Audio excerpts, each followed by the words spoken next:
Mesdames et messieurs, nous allons démarrer le conseil municipal, pardon. Donc, je vais démarrer par l'appel. Donc, je suis présente. Frédéric Bréjard. Présent. Virginie Génaud. Présente. Jonathan Villers. Présent. Catherine Laurin. François Franier. Geneviève Moreau. Geoffrey Mérez-Volo. Sandra Renaud est excusée, elle m'a donné son pouvoir. Paul-Olivier Bourget. Joël Dissangros. Jacques Lamblin. Serge Attali. Marie-Odile Gérardin. Catherine Duchesne. Valérie Didier. Ludovic Chaumet. Philippe Laurent. Laure Steinmetz. Virginie Chassard. Ludovic Martin. Alexandra Virou. Oui, pardon, je l'avais pas vu. Oui, merci Philippe.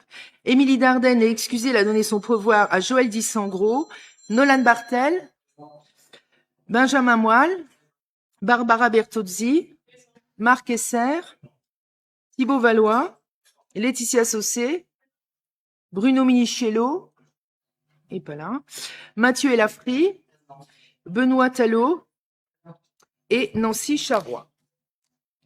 Je sais pas, noté. Alors, tout d'abord, je voudrais profiter de ce début de séance pour féliciter Geoffrey Mérez-Volo pour son élection au conseil communautaire. Et je suis certaine qu'avec les 42 autres communes, nous allons pouvoir travailler tous ensemble. Voilà, donc bravo à toi, Geoffrey. Alors, élection du secrétaire de séance. Alors, traditionnellement, c'est le plus jeune. Je propose Benjamin Moelle pour cette fonction. Qui est contre? Qui s'abstient? Benjamin, tu es élu à l'unanimité. Approbation du conseil municipal de la séance du 12 février. Alors, je propose à celles et ceux qui ne siégeaient pas le 12 février de ne pas participer au vote, parce que vous ne pouvez pas valider quelque chose sur lequel vous n'avez pas participé. Néanmoins, pour celles et ceux qui étaient présents, est-ce qu'il y a des remarques ou des remarques? Pas de remarques. Hein. Donc, je vous propose de le voter. Donc, vous avez levé la main pour... Enfin, on les connaît, ceux qui n'ont pas participé au vote? Ça va à tout le monde, hein? Ok. Ok. Donc, qui est contre cette approbation du procès-verbal du conseil municipal du 12 février? Qui s'abstient? Il est voté à l'unanimité. Moins les non-participations. Ensuite, c'est l'approbation du procès-verbal de la séance d'installation du conseil municipal. Est-ce qu'il y a des questions? Non. Donc, on va le voter. Qui est contre? Qui s'abstient? Il est voté à l'unanimité également. Alors, affaires scolaires, avant de donner la parole à Jonathan Villers, vous avez, au cas où vous n'en avez pas pu prendre connaissance, la motion que l'on souhaite approuver, bien évidemment, si vous êtes d'accord. Elle a été envoyée aux 3 chefs de liste de l'opposition. On a eu un retour à ma connaissance, donc Monsieur Valois, qui n'avait pas de remarques. Je vais laisser Jonathan Auvillers vous présenter le document. Merci Madame le maire. Donc, comme vous l'avez expliqué, ce soir, on vous présente une mention contre le retrait de 4 postes d'enseignants dans les écoles du premier degré de notre ville. Le 23 mars 2026, Madame l'inspectrice de circonscription m'a informé d'un projet de suppression de 4 postes à Lunéville. Derrière ces chiffres, ce sont des conséquences très concrètes. La fermeture de 3 classes, 2 en maternelle, 1 en élémentaire, et la disparition d'un poste d'enseignement spécialisé relevant du dispositif UPE2A. UPE2A, c'est la prise en charge des enfants allophones. Autrement dit, ce sont nos enfants et les enseignants qui vont payer le prix de ces décisions liées à la suppression de 4000 postes d'enseignants dans le budget 2026 de l'État. Face à cela, nous n'avons pas tardé à réagir. Dès l'annonce, avec Madame le maire, nous avons écrit au DAZEN pour exprimer notre opposition ferme et sans ambiguïté. Un courrier similaire, co-signé par Madame le maire de Lunéville et Monsieur le député Thibault Bazin, a été adressé au ministre de l'Éducation nationale. Frédéric Bréjard, premier adjoint, a également reçu les représentants des parents d'élèves lors de la mobilisation du 31 mars et nous restons bien sûr en contact étroit avec les directrices des écoles concernées. Soyons clairs, ces suppressions de postes sont le résultat de choix que nous contestons. Et nous refusons que l'enseignement soit une variable d'ajustement du budget de l'État pour faire face à un déficit abyssal creusé depuis près de 10 ans. En l'absence de commission des affaires scolaires, comme vous l'a expliqué Madame le maire, nous avons pris l'initiative de transmettre ces motions à l'ensemble des responsables des différents groupes. Ce soir, il ne s'agit pas simplement de prendre acte, il s'agit de prendre position. Nous vous proposons donc d'adopter cette motion dont je vais vous faire lecture pour dire clairement, collectivement et sans ambiguïté que nous refusons le retrait de postes dans les écoles de notre ville. Réunis en séance le 9 avril 2026, les membres du conseil municipal de la ville de Lunéville expriment leur opposition ferme au projet de suppression de 4 postes d'enseignants à la rentrée scolaire 2026-2027. Un poste à l'école élémentaire de Montjoux, un poste à l'école maternelle Villebois-Mareuil, un poste à l'école maternelle Urbain, ainsi qu'un poste relevant du dispositif UPE2A. Cette décision, prise dans un contexte national de réduction des moyens alloués à l'éducation nationale, menace directement la qualité de l'enseignement et l'avenir des élèves de notre commune. La suppression de ces postes entraînerait une augmentation des effectifs par classe, une complexification du travail des enseignants et une diminution des possibilités d'accompagnement individualisé des élèves. Elle va à l'encontre des objectifs affichés par l'État, visant à améliorer les conditions d'apprentissage et à favoriser la réussite de tous. Par ailleurs, cette décision apparaît en décalage avec les réalités de notre territoire. La ville de Lunéville compte 2 quartiers prioritaires au titre de la politique de la ville, où les besoins éducatifs sont particulièrement importants. La réduction des moyens dans ces secteurs compromettrait la capacité des équipes pédagogiques à répondre aux difficultés sociales et scolaires rencontrées par de nombreux élèves. Les dynamiques démographiques observées sur notre commune confirment également le caractère inadapté de ces suppressions. Plusieurs secteurs connaissent une évolution positive de leur population, marquée par l'arrivée de nouvelles familles. Le quartier de Villebois-Mareuil, notamment, voit son attractivité renforcée par la présence de nouveaux logements, ainsi que par celle de la Gendarmerie nationale et du 53e régiment de transmission. Ces évolutions doivent être anticipées et intégrées dans les décisions relatives à la carte scolaire. Fermer des postes aujourd'hui serait non seulement prématuré, mais également contre-productif en ne tenant pas compte des besoins à moyen et long terme de notre territoire. Les élus du conseil municipal dénoncent également le manque de concertation dans l'élaboration de ces décisions, alors que même que les collectivités territoriales sont directement concernées et pleinement engagées dans le fonctionnement et l'investissement de leur école. Nous rappelons que la ville de Lunéville investit de manière constante pour garantir des conditions d'accueil et d'apprentissage de qualité. La diminution des moyens d'enseignement vient fragiliser cet engagement et rompre l'équilibre nécessaire à la réussite des élèves. Pour toutes ces raisons, le conseil municipal demande solennellement à la direction académique des services de l'éducation nationale de revenir sur ce projet de suppression de postes et de garantir le maintien des moyens de l'enseignement sur la commune. Nous réaffirmons que l'éducation ne peut être une variable d'ajustement budgétaire, mais constitue un investissement essentiel pour l'avenir de nos enfants et pour la cohésion sociale de notre territoire. Ainsi, nous nous engageons aux côtés des enseignants, des parents d'élèves et de l'ensemble des acteurs éducatifs à défendre avec détermination la préservation des moyens alloués à l'école publique. Merci Geoffrey. Alors, Jonathan. Jonathan, monsieur l'adjoint aux affaires scolaires et à la jeunesse. Est-ce qu'il y a, je reviens sérieuse, est-ce qu'il y a des questions ou des remarques concernant cette motion déjà, et surtout sur la suppression des postes dans les écoles? Jacques, vas-y. Je donne la parole à Jacques Lamblin. Je ne veux pas perdre l'habitude Non, de mais vas-y, parler. je t'en prie. Non, mais au-delà de la... moi, il me semble que dans les arguments que Jonathan a exposés, il y en a un qui est encore plus convaincant que les autres, c'est le problème social. On est une ville quand même où la population et la proportion de personnes en difficulté sociale est plutôt supérieure à la moyenne des villes de même taille, hein, actuellement. Enfin, si, je crois. Hein. Et donc, c'est vraiment pas une bonne idée de diminuer les effectifs dédiés à l'éducation nationale dans une ville où les personnes en difficulté sociale sont relativement nombreuses.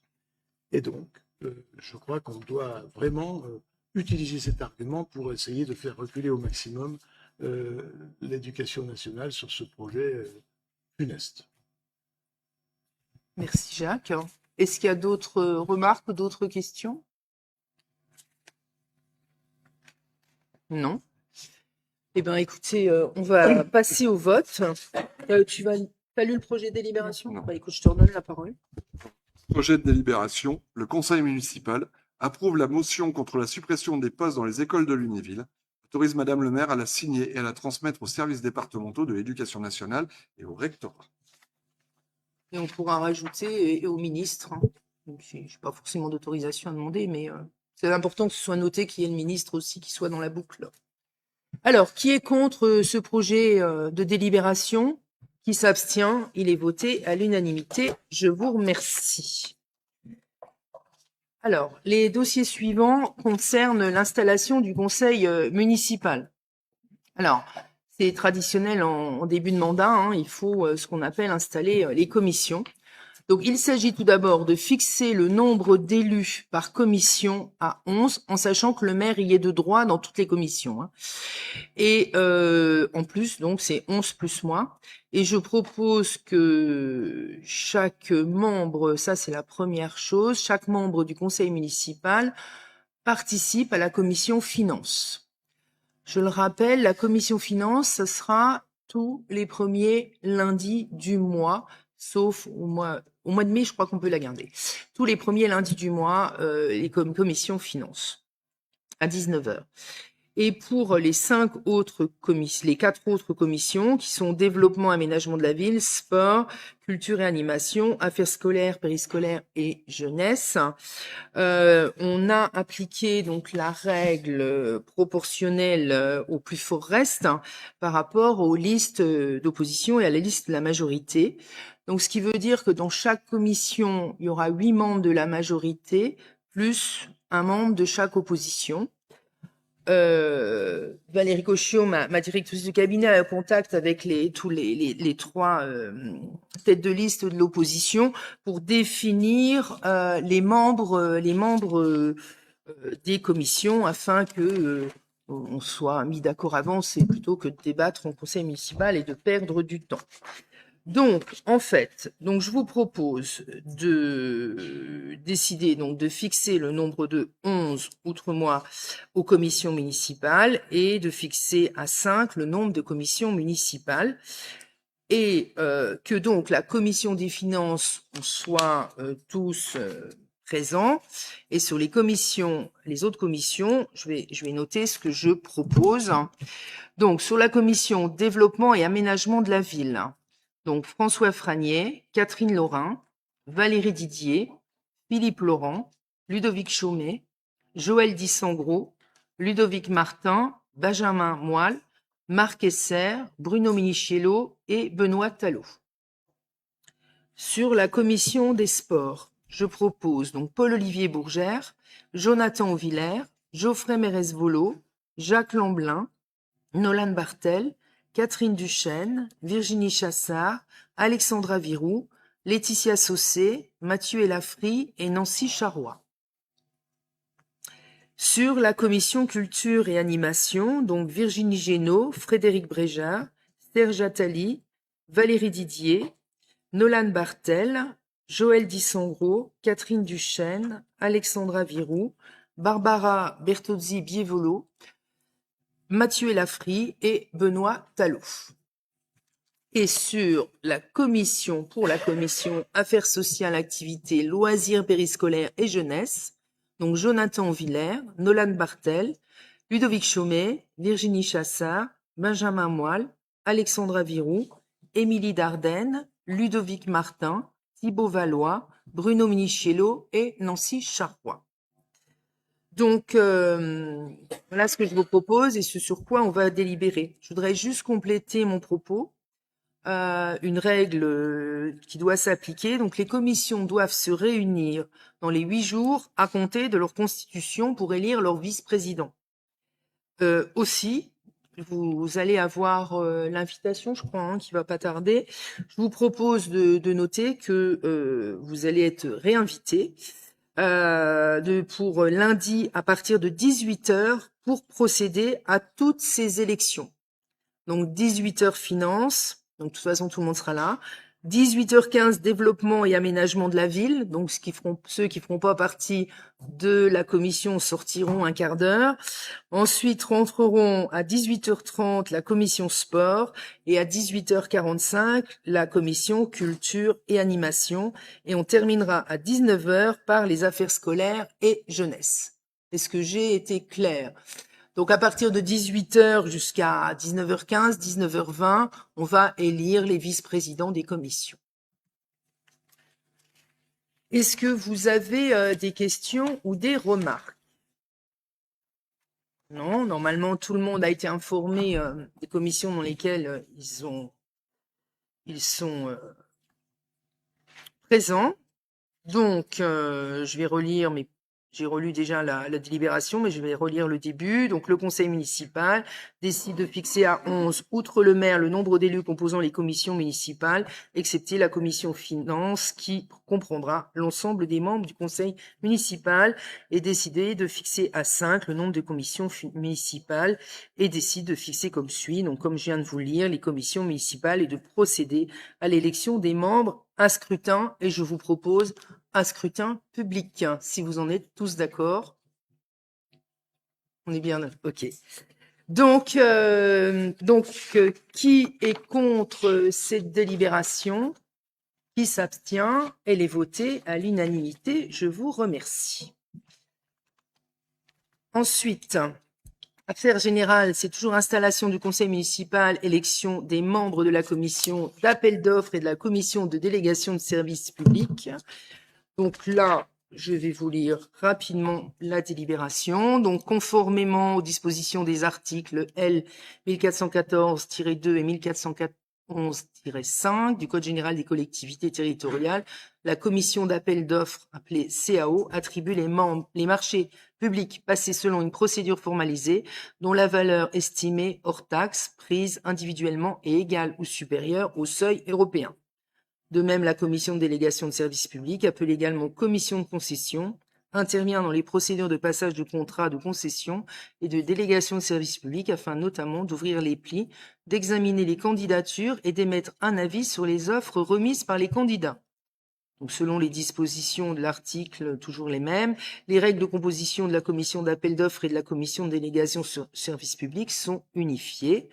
Donc, pour une commune de plus de 3500 habitants, ce qui est notre cas, de l'autorité habilitée à signer le marché, donc le maire ou son représentant désigné par arrêté qui en assure la présidence, et de 5 membres titulaires et de 5 membres suppléants élus, et parmi les membres du conseil municipal. Donc, les membres titulaires et suppléants sont élus au scrutin de liste suivant le système de représentation proportionnelle. On est toujours dans la même règle, avec application de la règle au plus fort reste sans panachage ni vote préférentiel. Par ailleurs, les listes peuvent comprendre moins de noms s'il y a 2 sièges de titulaires et de suppléants à pourvoir. En cas d'égalité de reste, le siège revient à la liste qui a obtenu le plus grand nombre de suffrages.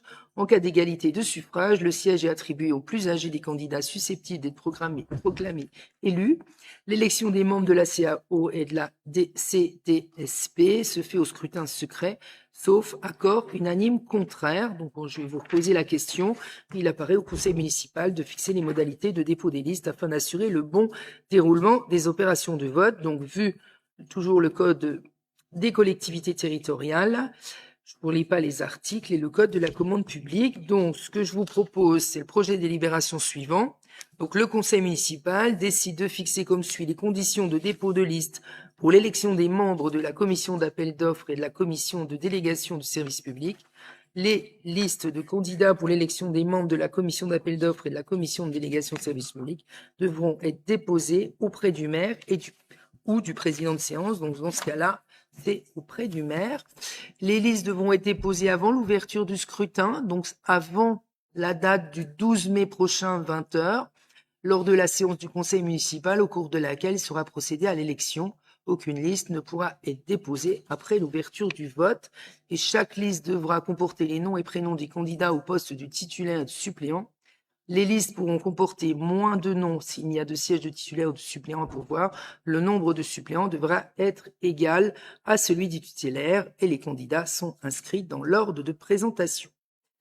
Donc, il faudra déposer donc au plus tard le 12 mai prochain à 20h. L'usage fait, comme c'est un vote proportionnel au plus fort reste, il n'y aura que la liste de M. Valois qui pourra avoir, avec la majorité bien évidemment, qui pourra avoir un poste. Donc comme on l'a fait cette semaine, ma directrice de cabinet vous contactera, ce sera plus facile et puis ça vous permet de réfléchir d'ici là. Voilà. Alors, il faut le voter par contre. Hein. Qui est contre ce projet de délibération? Qui s'abstient? Il est voté à l'unanimité. Je vous remercie. Donc, ça va être un conseil, je préviens les nouveaux, un conseil municipal particulier, le suivant aussi. Hein. On met en place toutes les procédures. Après, ce sera un petit peu différent. Donc là, on est dans l'installation du conseil municipal avec la commission consultative des services publics locaux. Donc en fait, c'est une commission qui est chargée d'examiner chaque année, sur rapport de son président, les rapports établis par les délégataires des services publics. Par exemple, pour l'eau, la SOR, pour le chauffage urbain, Dalkia, enfin, etc. Un bilan d'actifs, donc c'est les rapports sur la qualité et le prix du service public d'eau potable. Un bilan d'activité des services exploités en régie dotés de l'autonomie financière et le rapport mentionné à l'article L 2234-1-14 établi par le titulaire d'un marché de partenariat. Donc c'est une commission qui se réunit 1 ou 2 fois par an maximum pour analyser les rapports. Ces rapports sont ensuite présentés au conseil municipal. Donc, je vous propose donc de fixer à 5 le nombre des membres du conseil municipal composant la commission consultative des services publics. On a également cette semaine, la semaine dernière, j'ai un doute, cette semaine, contacté Monsieur Valois.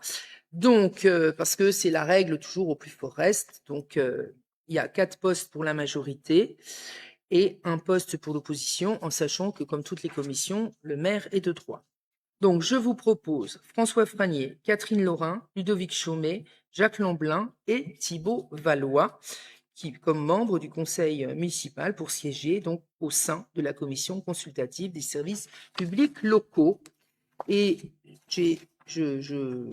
on a sollicité Guy Levieux, qui était sur le mandat précédent et qui était là à chaque réunion, donc comme représentant les associations locales. Et je vous propose de désigner Frédéric Bréjard, donc mon premier adjoint, donc qui sera mon suppléant en cas d'absence de ma part lors de ces commissions. Est-ce qu'il y a des questions? Non. Qui est contre? Qui s'abstient? La délibération est votée à l'unanimité. Alors, la délibération suivante sera par contre secrète, donc à l'urne, comme on dit. On a prévu un isoloir, mais si vous en êtes d'accord, on fait passer les enveloppes et les bulletins sur table pour qu'on écrive les noms et on ne passe pas l'isoloir. Et donc, mes services vont passer avec les bulletins et ensuite avec l'urne. Donc, je dois déjà vous demander si vous en êtes, s'il y a quelqu'un qui s'oppose ou pas à cette procédure de vote. Non, on va pas retravailler jusqu'à minuit et demi.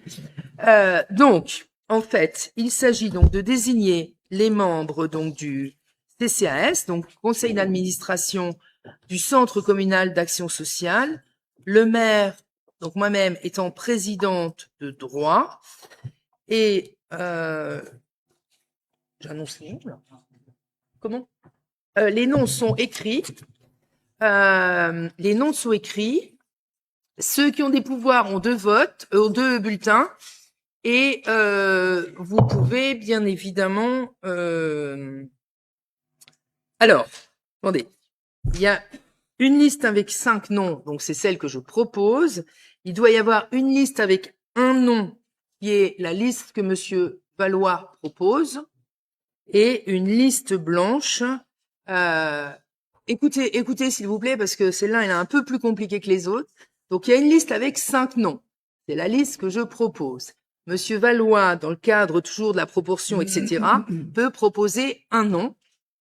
Donc, il y a une liste blanche pour les personnes qui ne veulent pas s'exprimer. Mais vous mettez qu'un seul bulletin par enveloppe. On est bien d'accord. Pour faire simple, ou c'est du blanc, ou c'est la liste que je propose, ou c'est la liste de Monsieur Valois. C'est clair? Et pour ceux qui ont des pouvoirs, vous avez 2 enveloppes de bulletins et vous votez comme vous le souhaitez. C'est clair ou pas? Alors le blanc, bien évidemment, vous pouvez voter blanc, mais mettre aussi un autre nom, bien évidemment. Est-ce que c'est clair? Est-ce qu'il y a des questions? Tout est clair? Parfait.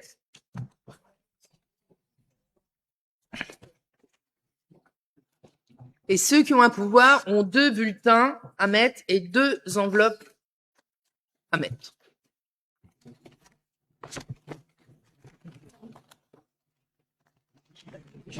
Tu mets qu'un bulletin. Tu mets qu'un bulletin.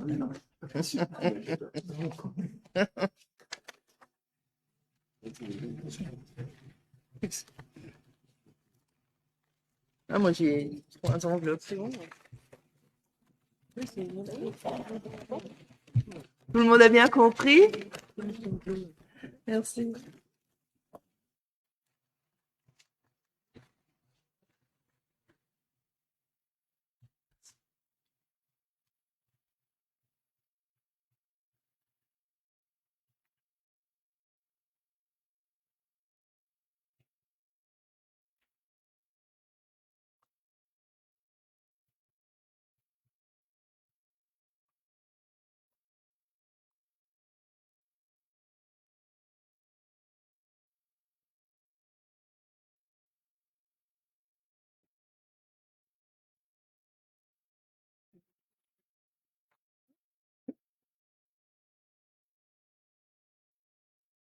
Non, il en faut au maximum 5. En fait, on s'est mis d'accord.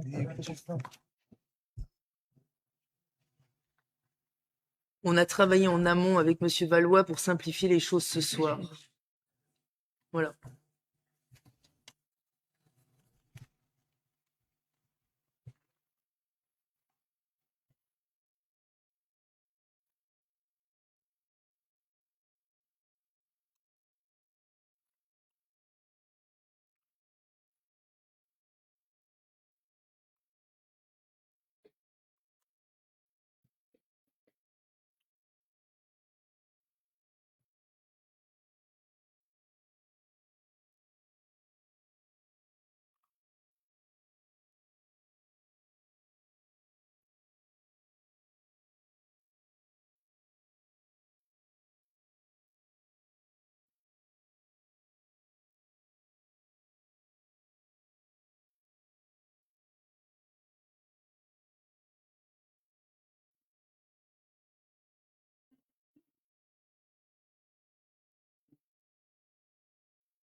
Vous dépouillez, je continue. Non? Non? Ok. Tout le monde a voté, c'est bon? Ok.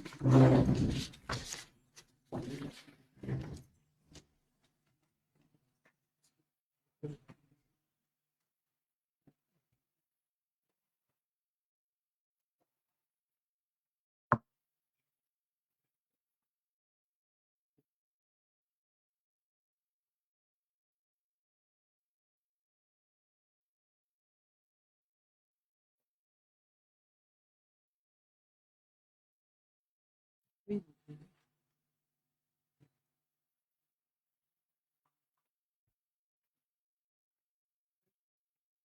Oui.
Donc là, Fabienne Jaco est en train de vous distribuer les convocations pour les commissions de lundi, en fait. Hein.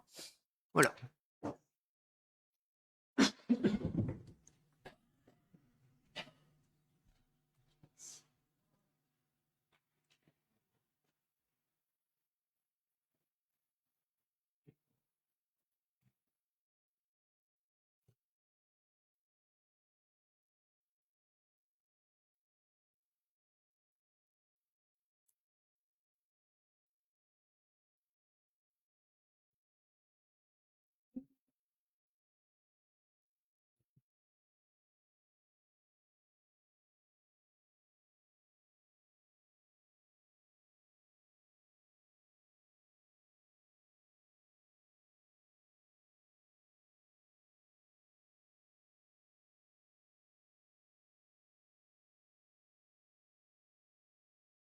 Bien. Eh ben, écoutez, je vais vous annoncer les résultats. Le suspense était grand. Donc, il y a 26 votes donc pour la liste donc de Geneviève Moreau. Donc, Geneviève Moreau, Laure Steinmetz, Serge Attali, Marie-Odile Gérardin et Virginie Chassard sont élus. Il y a 4 votes pour la liste Laetitia Saucé. Donc, Laetitia Saucé, vous êtes élue au conseil d'administration donc du CCAS et il y avait 2 votes blancs. Voilà. Donc je relis peut-être. Le conseil municipal donc décide de fixer à 6 le nombre des membres élus et à 6 le nombre des membres nommés composant le conseil d'administration du Centre communal d'action sociale. Le maire étant présent de droit, donc après élection au scrutin de liste, à la représentation proportionnelle au plus fort reste Geneviève Moreau, Laure Steinmetz, Serge Attali, Marie-Odile Gérardin, Virginie Chassard et Laetitia Saucé sont élus pour siéger au sein du conseil d'administration du Centre communal d'action sociale. Donc vous allez être, mesdames et messieurs, réunis. Alors, il faut voter le fait qu'il y en ait 6 et il faut voter. Alors, 2 votes. Non, c'est l'élection, c'est bon. L'élection, c'est bon. Donc, techniquement, on vote qu'il y a 6 personnes. Si vous en êtes d'accord. Alors, qui est contre? Qui s'abstient? Donc, vous êtes élus, mesdames, messieurs, à l'unanimité. Ensuite, toujours installation donc du conseil municipal. Donc, c'est la désignation au théâtre donc de Lunéville pour le conseil d'administration. Donc, ce que pareil, on s'est concerté. C'est toujours le plus fort reste. Donc, il y a toujours que la liste de Monsieur Valois qui est concernée. Donc, nous proposons donc Virginie Génaud, Catherine Paillard, moi-même, Jonathan Villers, Laure Steinmetz, Serge Attali et Marc Esser. Et pour les personnes qualifiées, Christiane Berton, Hugo Burduche et Catherine Bunel. Est-ce qu'il y a des questions ou des remarques? Donc, écoutez, je vous propose de voter. Qui est contre? Qui s'abstient? Cette délibération est votée à l'unanimité. Donc, pareil, ces personnes vont être invitées incessamment sous peu pour siéger au conseil d'administration, donc de la régie personnalisée du théâtre de Lunéville. On va continuer. Donc, maintenant, il s'agit donc de désigner les membres qui participeront donc au conseil d'administration de la SPL de Ciné-Lune. Donc, il y a, je le rappelle, 7 membres de la ville, 2 membres des communes membres de la SPL, et ces 2 derniers représentants, alors on a écrit aux communes membres de la SPL pour qu'ils désignent leurs représentants, et ces 2 représentants seront élus par une assemblée spéciale, pareil, aussitôt qu'on a les retours, donc on fera ça courant mai ou courant juin. Donc, il convient donc de désigner 7 conseillers municipaux pour représenter la commune au conseil d'administration de Ciné-Lune. Donc, comme nous sommes toujours à la majorité au plus fort reste, donc comme il y a 7 membres, c'est 6 de la majorité et 1 de la liste donc de Monsieur Valois. Et je vous propose, si vous en êtes d'accord, que le scrutin soit public, donc à main levée. Est-ce qu'il y a quelqu'un qui s'oppose à ce qu'on vote à main levée? Non. Donc, les noms sont Catherine Paillard, Virginie Génaud, Jacques Lamblin, Frédéric Bréjard, Jonathan Villers, Geneviève Moreau et Barbara Bertozzi. Donc, qui est contre ce projet de délibération? Qui s'abstient? Il est voté à l'unanimité. Ensuite, il s'agit donc de désigner les membres qui siégeront au conseil d'administration de l'Office des fêtes. Donc, le vote a lieu en scrutin public à la demande d'un quart des membres présents. Donc, si vous en êtes d'accord, qui est contre le fait que l'on vote à main levée? Donc, du coup, on est 100% pour, donc on peut voter à main levée. On est bien d'accord, messieurs? Et donc, il est proposé donc au conseil municipal de procéder à la désignation de 5 délégués au sein du conseil d'administration de l'Office des fêtes. Donc, je propose Frédéric Bréjard, Virginie Génaud, Alexandra Virou, Marie-Odile Gérardin et Thibaut Valois pour siéger donc au conseil d'administration de l'Office des fêtes. Qui est contre? Qui s'abstient? Cette délibération est votée à l'unanimité. Ensuite, affaire générale, donc toujours dans le cadre de l'installation du conseil municipal, il s'agit de désigner un élu pour siéger au conseil d'administration de l'association d'accueil et de réinsertion sociale, ce qu'on appelle aujourd'hui l'ARS, qui sera peut-être plus facile entre les deux ARS et l'ARS, c'était un peu compliqué. Donc c'est pareil, est-ce que vous êtes mon voisin qui me perturbe, tu m'as fait non? Est-ce qu'il y a quelqu'un qui est contre le vote à main levée? Non. Donc, écoutez, je vous propose donc de désigner Geneviève Moreau pour participer donc au conseil d'administration, accueil et réinsertion sociale. Qui est contre? Qui s'abstient? Geneviève, tu es élue à l'unanimité. Ensuite, toujours installation. Donc là, il s'agit de membres pour siéger, un membre titulaire et un membre suppléant pour siéger au conseil d'administration du Centre d'amélioration du logement. Alors, est-ce qu'il y a quelqu'un qui est contre le fait qu'on vote à main levée? Non.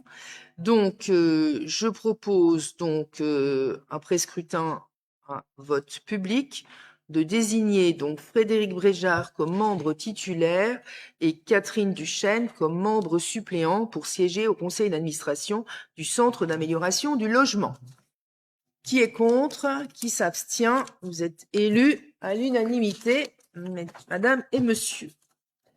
Ensuite, il s'agit donc de déléguer un membre du conseil municipal pour siéger au conseil d'administration du Carrefour d'accompagnement public social, ce qu'on appelle communément le CAPS. Toujours personne contre le vote à main levée. Donc, on va voter donc à scrutin public et je vous propose de voter pour Geneviève Moreau pour siéger donc au conseil d'administration du Carrefour d'accompagnement public social. Qui est contre? Qui s'abstient? Écoute, Geneviève, tu es réélue à l'unanimité. Bravo. Maintenant, il s'agit donc de désigner 2 membres, donc un titulaire et un suppléant, pour siéger dans nos différentes copropriétés ou associations syndicales libres. Est-ce qu'il y a des personnes qui s'opposent au vote à main levée? Toujours pas. Donc, désigne après vote à scrutin. Enfin, je propose de désigner après vote à scrutin public François Franier en qualité de représentant de la ville pour assister aux différentes assemblées générales de copropriété ou d'associations syndicales libres et Madame Sandra Renaud en qualité de suppléant. Qui est contre? Qui s'abstient? Bravo François, tu vas continuer à siéger. Ensuite, il s'agit de désigner un membre pour siéger au sein du conseil d'administration de l'école de la deuxième chance. Toujours. Est-ce qu'il y a quelqu'un qui s'oppose au scrutin public? Non. Donc, je vous propose de désigner, après vote à scrutin public, Geoffrey Mérez-Volo comme membre titulaire et Alexandra Virou comme membre suppléant pour siéger au conseil d'administration de l'école de la deuxième chance. Qui est contre? Qui s'abstient? Écoute, Geoffrey, tu es élu à l'unanimité. Ensuite, il s'agit de désigner des membres pour siéger au sein du conseil d'administration de l'école de musique. Je suppose que tout le monde est toujours d'accord pour voter à main levée. Ok, donc je vous propose de désigner après vote à scrutin public les délégués suivants. Donc Virginie Génaud et Joël Dissandro pour siéger au conseil d'administration de l'école de musique. Qui est contre? Qui s'abstient? Mesdames, vous êtes élus à l'unanimité et enfin, et toujours, je vous dirais. Donc là, il s'agit de désigner un titulaire et un délégué suppléant pour siéger au sein du conseil d'administration de l'association syndicale libre Forêt de Vitrimont. Toujours vote à main levée, j'imagine. Quelqu'un est contre? Non. Donc, le conseil municipal désigne, après vote à scrutin public, de désigner en titulaire Jacques Lamblin et en suppléant Philippe Laurent pour siéger au conseil d'administration de l'association syndicale libre Forêt de Vitrimont. Qui est contre? Qui s'abstient? Messieurs, vous êtes désignés à l'unanimité. Bravo à vous. Et pour toujours, donc là, il s'agit de désigner le membre du conseil municipal au conseil d'administration du centre social Les Épis. Tout le monde est toujours d'accord pour voter à main levée. Donc, le conseil municipal, donc je vous propose de désigner après vote à scrutin public Monsieur Geoffrey Mérez-Volo pour siéger au conseil d'administration du centre social Les Épis. Qui est contre? Qui s'abstient? Eh bien, tu es élu à l'unanimité. Ensuite, il s'agit donc de siéger au conseil d'administration de la mission locale. Toujours vote à main levée. Personne n'est contre. Donc, pour information, le maire est membre de droit et on doit désigner un autre membre. Donc, le conseil municipal désigne après vote à scrutin public le membre suppléant suivant. Donc, je propose Geoffrey Mérez-Volo pour siéger au conseil d'administration de la mission locale en tant que mon suppléant. Qui est contre? Qui s'abstient? Voté à l'unanimité. Ensuite, installation, donc toujours du conseil municipal pour la MJC Prévert, pardon. Donc, pareil, je suis membre de droit. Est-ce qu'il y a des personnes qui sont contre le vote à main levée? Toujours pas. Donc, je vous propose de désigner après vote à scrutin public les délégués suivants, donc Jonathan Auvillers et Nolan Bartel pour siéger au conseil d'administration de la MJC Prévert. Qui est contre? Qui s'abstient? Eh bien, vous êtes élus à l'unanimité, messieurs. Ensuite, pareil, il nous faut un membre titulaire et un membre suppléant pour siéger au conseil d'administration de la Scalène. Est-ce que tout le monde est d'accord pour le vote à main levée? Donc, je propose de désigner après vote à scrutin public donc François Franier comme membre titulaire et Catherine Laurin comme membre suppléant pour siéger au sein du conseil d'administration de la Scalène. Qui est contre? Qui s'abstient? Eh bien, vous êtes élus à l'unanimité, mais François et Catherine. Et ensuite, dans le cadre de l'installation du conseil municipal, on nous demande donc de désigner un correspondant défense. Donc, toujours main levée, j'imagine. Personne ne s'oppose. Donc, désigne, donc après vote, je propose de désigner, après vote à scrutin public, Jacques Lamblin comme correspondant défense pour la ville de Lunéville. Qui est contre? Qui s'abstient? Écoute, Jacques, tu es élu à l'unanimité. Bravo. À vous tous. On a fini cette première partie. Au mois de mai, il y aura d'autres désignations.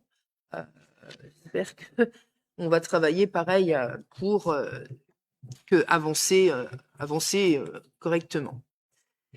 Alors là, complètement changement de sujet. Donc, il s'agit donc de voter les taux communaux. Donc, la fixation des taux sur la fiscalité directe 2026. Et je vous propose, donc conformément aux engagements que l'on a pris pendant la campagne, de maintenir le taux de la taxe foncière. Et donc, je vous propose de maintenir les taux foncier bâti à 41,11%, taxe foncière non bâtie à 49,12% et la taxe d'habitation à 19,20%. Est-ce qu'il y a des questions? Des remarques? Non? Eh bien, écoutez, je vous propose de passer au vote. Qui est contre? Qui s'abstient? Délibération est également votée à l'unanimité. Ensuite, il s'agit d'une délibération sur les finances. Donc, pour les personnes qui ont déjà siégé, c'est une délibération qui est assez récurrente en début d'année.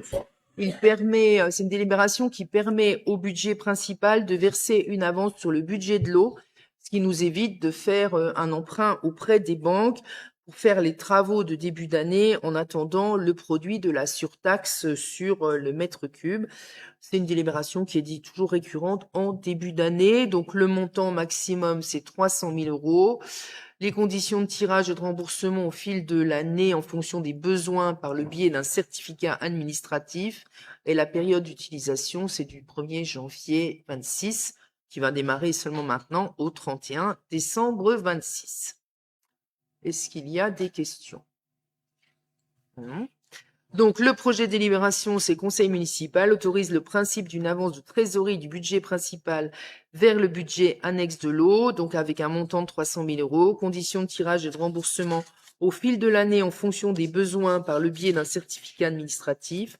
La période d'utilisation, c'est donc l'année 26, et autorise Madame le maire à signer tous les documents afférents à cette affaire, et notamment les certificats administratifs. Qui est contre cette délibération?